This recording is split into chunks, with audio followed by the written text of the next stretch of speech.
ये कहानी शम्सू नाम के गरीब लकड़हारे की है। शम्सू अपनी पत्नी गोपी के साथ रहता था। शम्सू का जीवन बहुत ही मुश्किलों से भरा हुआ। गोपी, महाराज ने लकड़ी काटने पर रोक लगा दी है। उन्होंने कहा है कि अगर कोई भी पेड़ काटता हुआ पकड़ा गया तो उसे बहुत ही सख्त सजा मिलेगी। अब मैं क्या करूं? मेरे तो कुछ भी समझ में नहीं आ रहा। अगर मैं लकड़ी नहीं काटूंगा तो घर का गुजारा कैसे होगा?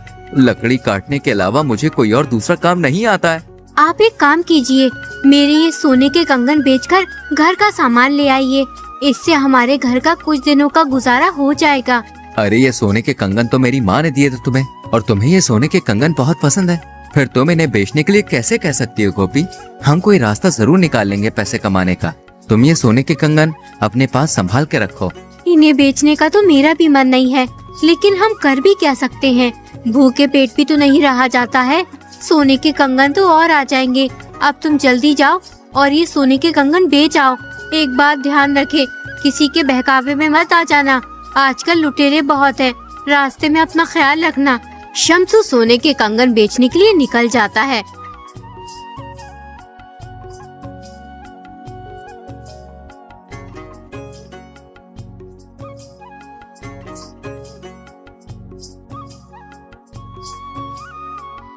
रास्ते में उसे भानु नाम का आदमी मिलता है। वो शम्सू से कहता है, अरे क्यों भाई शम्सू, इतनी जल्दी में कहाँ जा रहे हो? लगता है किसी जरूरी काम से जा रहे हो। हाँ भाई भानु, मैं एक जरूरी काम से जा रहा हूँ। दरअसल मैं अपनी पत्नी के सोने के कंगन बेचने जा रहा हूँ। तुम तो जानते ही हो, महाराज ने लकड़ी काटने पर रोक लगाई हुई है। घर में एक पैसा भी नहीं है, इसलिए मैं ये कंगन बेचने जा रहा हूँ। इन्हें बेचकर जो भी पैसे मिलेंगे उनसे थोड़े बहुत दिनों का गुजारा हो जाएगा। अरे ये तुम क्या कह रहे हो शम्सू? अब तुम पत्नी के कंगन बेचकर घर का गुजारा करोगे, और जब कंगन के पैसे खत्म हो जाएंगे फिर घर का गुजारा कैसे करोगे? अरे ये तो मैंने सोचा ही नहीं, लेकिन मुझे लकड़ी काटने के अलावा और कोई काम आता भी तो नहीं है। फिलहाल इन कंगन को बेचकर कुछ दिनों का गुजारा हो जाएगा, उसके बाद मैं कोई काम देख लूंगा। अगर तुम चाहो तो मैं तुम्हें एक सुझाव दे सकता हूँ, जिससे तुम्हें अपनी पत्नी के कंगन तक बेचने नहीं पड़ेंगे और तुम्हारे घर का गुजारा भी हो जाएगा। सच कहूँ तो भानु भाई, मैं अपनी पत्नी के कंगन बेचना नहीं चाहता हूँ, क्योंकि मेरी पत्नी को ये कंगन बहुत अच्छे लगते हैं, लेकिन मजबूरी इंसान से हर काम करवा देती है। अच्छा बताओ, तुम मुझे कौन सा काम बता रहे थे जिससे मैं पैसे कमा सकता हूँ? देखो शम्सू भाई, काम थोड़ा मुश्किल है, लेकिन मुझे पूरी उम्मीद है कि तुम उस काम को कर लोगे। क्या तुम काम करने के लिए तैयार हो? हाँ हाँ, मैं तैयार हूँ, लेकिन पहले काम तो बताओ, मुझे करना क्या होगा? तुम्हें मेरे साथ मिलकर चोरी करनी होगी। अरे नहीं नहीं नहीं नहीं, मैं चोरी वोरी नहीं कर सकता। मुझे भूखे रहना पसंद है, लेकिन मैं कभी चोरी नहीं करूँगा। अरे भाई, मैंने कब कहा कि तुम चोरी करो? चोरी तो मैं करूँगा, बस तुम्हें बाहर रहकर नजर रखनी पड़ेगी कि कोई आ तो नहीं रहा है। तुम देखना, केवल 10 दिनों में इतना पैसा होगा तुम्हारे पास जितना तुम अपनी पूरी जिंदगी में कमा नहीं सकते हो। तुम सही कहते हो भानु भाई, मैं तुम्हारे साथ काम करने के लिए तैयार हूँ। चलो अब हमें चोरी कहाँ करनी है ये बताओ। शम्सू चोरी करने के लिए तैयार हो जाता है। दोनों चोरी करने निकल पड़ते हैं।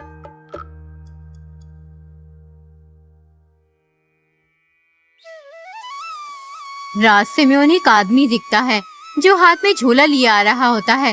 भानु शम्सू से कहता है, अरे देखो, सामने से वो आदमी आ रहा है। तुम्हें उसे अपनी बातों में फंसाना है और यहाँ वहाँ की बातें करनी है। उतने में ही मैं इसका झोला चुरा लूंगा। अब मैं उस पेड़ के पीछे छुप जाता हूँ, तुम उसे अपनी बातों में लगाओ। शम्सू उस अनजान आदमी के पास चला गया और फिर उसे अपनी बातों में उलझाने लगा। अरे भाई साहब, मैं इस गांव में पहली बार आया हूँ। अगर तुम मुझे सुहानपुर जाने का रास्ता बता दोगे तो तुम्हारी बड़ी कृपा होगी। अरे क्यों नहीं, मैं अभी तुम्हें जाने का रास्ता बताता हूँ। तुम एक काम करो, इस रास्ते पे सीधे चले जाओ। थोड़ी दूर चलने के बाद तुम्हें एक गाँव दिखेगा। वो सुहानपुर का गाँव नहीं है।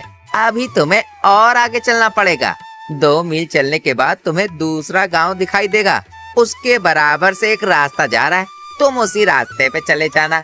वो रास्ता तुम्हें सुहानपुर पहुंचा देगा। उतने में ही भानु अनजान आदमी के हाथ से झोला चुराकर ले जाता है। सुहानपुर गांव का रास्ता तो बहुत ही मुश्किलों से भरा हुआ है। अच्छा भाई, अब मैं चलता हूँ। रास्ता बताने के लिए तुम्हारा बहुत बहुत शुक्रिया। इतना कहकर शम्सू वहाँ से फरार हो जाता है। जब अनजान आदमी को अपने झोले की याद आती है तो वो घबराकर चिल्ला उठता है। अरे मेरा झोला कहाँ गया?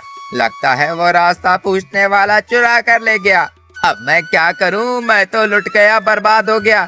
मेरी पूरी महीने की तनख्वाह चुरा ले गया कमबख्त। अब मैं अपनी पत्नी को क्या जवाब दूंगा? अगर मैंने उसे पैसे नहीं दिए तो वो तो मेरे बाल नोच डालेगी। ऐ ईश्वर मेरी मदद कर। आज के जमाने में किसी के साथ भलाई करे। भानु और शम्सू थोड़ी दूर जाने के बाद उस झोले को खोलते हैं। उस झोले में बहुत सारे पैसे निकलते हैं। देखो भाई, मैंने तुमसे कहा था कितने सारे पैसे हैं। इतने की तो तुम्हारी पत्नी के कंगन भी नहीं बिकते। अब इन पैसों में से आधे तुम्हारे और आधे मेरे। याद रखना, आज रात हम अमीर चंद के घर में चोरी करेंगे। अच्छा, अब मैं चलता हूँ। भानु शम्सू को आधे पैसे देकर चला जाता है। शम्सू भी अपने घर की ओर निकल जाता है।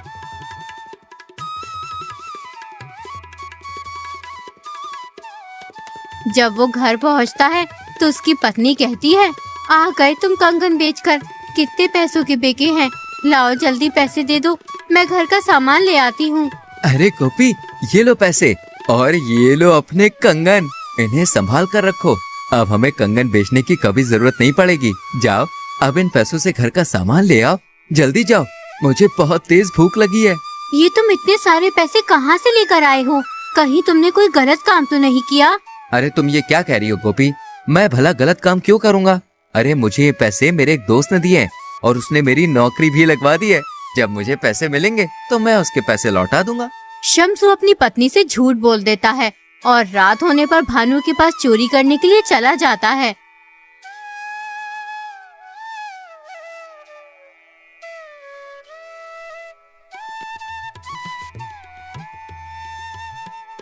आ गए तुम? मैं तुम्हारा ही इंतजार कर रहा था।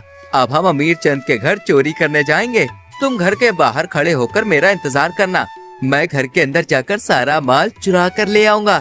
अगर किसी को भी हमारे ऊपर कोई शक हो या हमें कोई देख ले तो तुम मुझे सीटी बजाकर सूचना दे देना।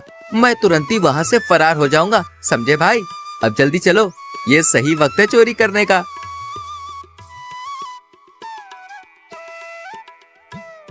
भानु घर के अंदर चोरी करने चला जाता है,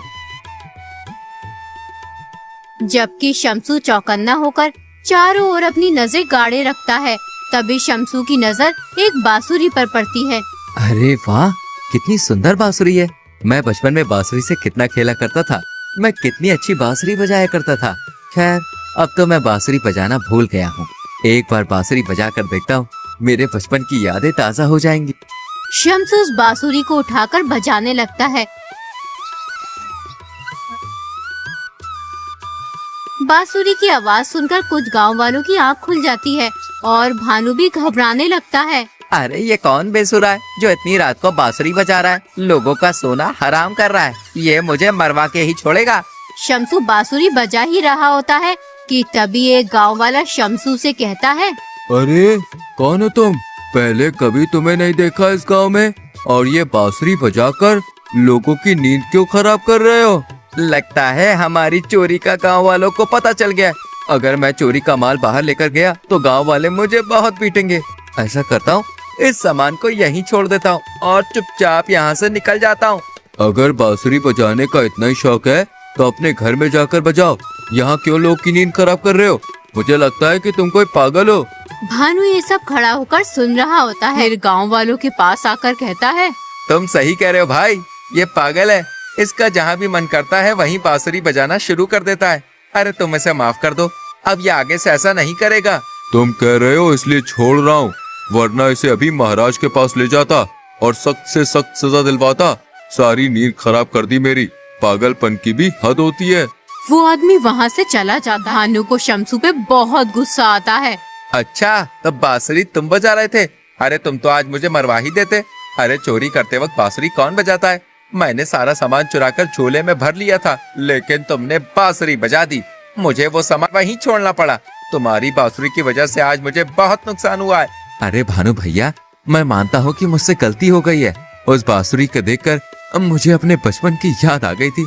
फिर मुझसे रहा नहीं गया, इसलिए मैंने वो बांसुरी बजा दी। इस बार मुझे माफ कर दो। आज के बाद ऐसी गलती कभी नहीं करूंगा। ठीक है, इस बार मैं तुम्हें माफ कर देता हूँ, लेकिन अगर दोबारा तुमने ऐसी कोई हरकत की तो मैं तुम्हें अपने साथ नहीं लेके जाऊंगा, समझे? चलो अब घर चलते हैं, कल हम पास वाले गांव में चोरी करने चलेंगे।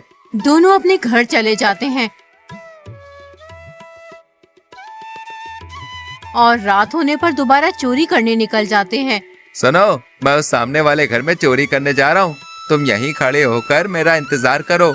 अगर कोई आया तो मुझे बता देना और पहले जैसी हरकत मत करना। हाँ, अब मैं जा रहा हूँ, अपनी आँख और कान खुले रखना। इतना कहकर भानु घर के अंदर चला जाता है और घर का सामान चुराने लगता है। तभी एक आदमी शमसू की तरफ आ रहा होता है। उसे देखकर शमसू डर जाता है। वो समझता है ये भूत है। फिर वो जोर जोर से शोर मचाने लगता है। बचाओ, भूत भूत, मुझे कोई बचाओ इस भूत से। ए पागल आदमी, मैं भूत नहीं हूँ, समझे?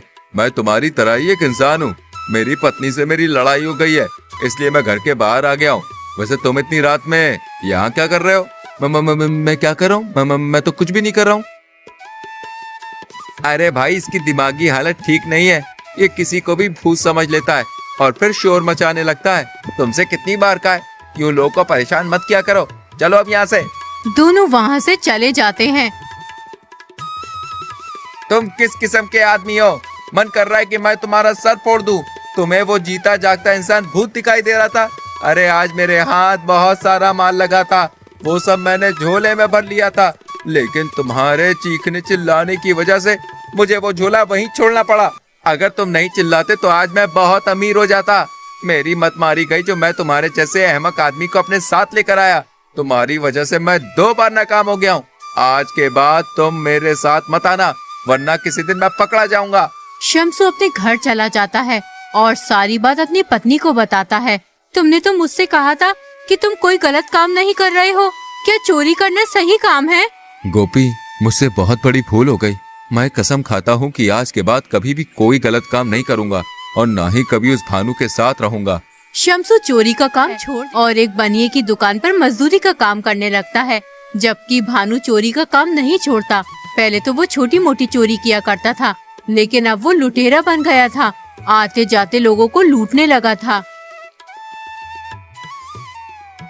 ए बूढ़े, क्या है इस झोली में? जो भी है मेरे हवाले कर दे, वरना मैं तेरी जान ले लूंगा। लाला, जल्दी से झोली मेरे हवाले कर दे। बेटा, मैं बहुत गरीब हूँ, मुझे मत लूटो। मैंने सारी जिंदगी कमा कमा कर थोड़े बहुत पैसे जमा किए अपनी बेटी के शादी के लिए। अगर ये पैसे मैंने तुम्हें दे दिए तो उसकी शादी नहीं हो पाएगी। ए बूढ़े, ये कहानी मुझे मत सुना। मैं तेरी इस दर्द भरी कहानी से बहकने वाला नहीं हूँ, समझा? चुपचाप ये झोली मुझे दे, वरना अभी तेरा सर धड़ से अलग कर दूंगा। वो बूढ़ा आदमी भानु की बात सुनकर डर जाता है और अपनी झोली भानु को देकर चला जाता है। भानु झोली को लेकर अपने घर पहुंचकर अपनी पत्नी से कहता है, आज तो मेरे हाथ बहुत सारा माल लगा है। आज एक बुढ़े को लूटा था, उसने अपनी बेटी की शादी के लिए पैसे जमा किए हुए थे। अरे मैंने उससे वो सारे पैसे लूट लिए। चलो अब जल्दी से मेरे लिए लजीज सा खाना बनाओ। ये बात भानु का बाप सुन रहा होता है। वो भानु के पास आकर कहता है, बेटा, तू ये लूट मार कब छोड़ेगा? चोरी लूट मार से कभी किसी का भला नहीं होता। तू उस गरीब बूढ़े के पैसे छीन के लाया।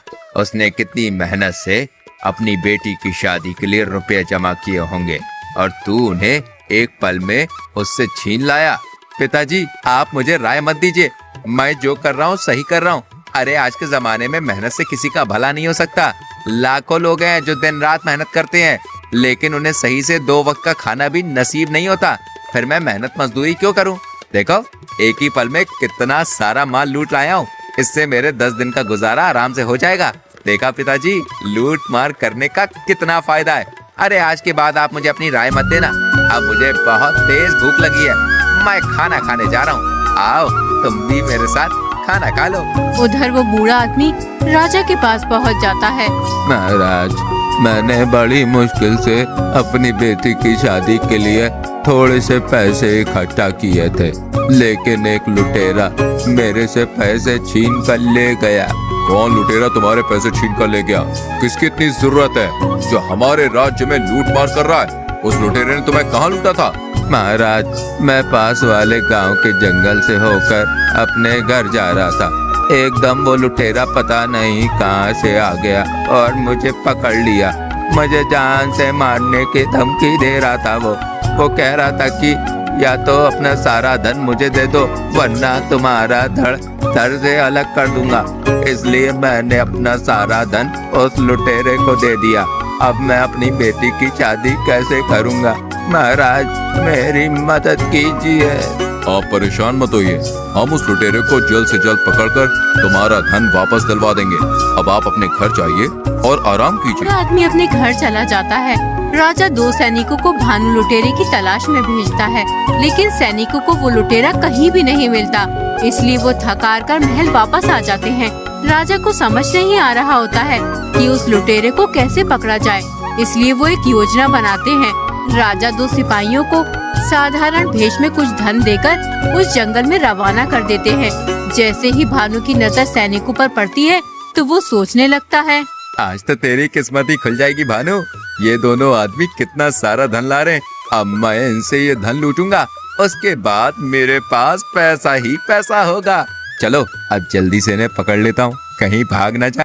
भानु जल्दी से जाकर उन दोनों के सामने खड़ा हो जाता है। अगर तुम दोनों को अपनी जान प्यारी है तो ये सारा धन मुझे दे दो, वरना अभी तुम्हें ऊपर पहुंचा दूंगा। लाओ जल्दी करो। तुम्हें क्या लगता है ये सारा धन हम तुम्हें दे देंगे? अगर हिम्मत है तो ले लो। सुनो, मेरे पास ये फालतू बकवास भरी बातें सुनने का समय नहीं है। अरे सीधी तरह ये सारा धन मेरे हवाले करो, वरना अभी तुम दोनों की जान ले लूंगा। अच्छा, तो तुम हमारी जान ले लोगे, लेकिन हम मरना नहीं चाहते। लो ये सारा धन तुम ले लो। जैसे ही भानु सिपाही से धन लेने के लिए अपने हाथ आगे करता है, तुरंत ही दोनों सिपाही उसे पकड़कर राजा के पास ले जाते हैं।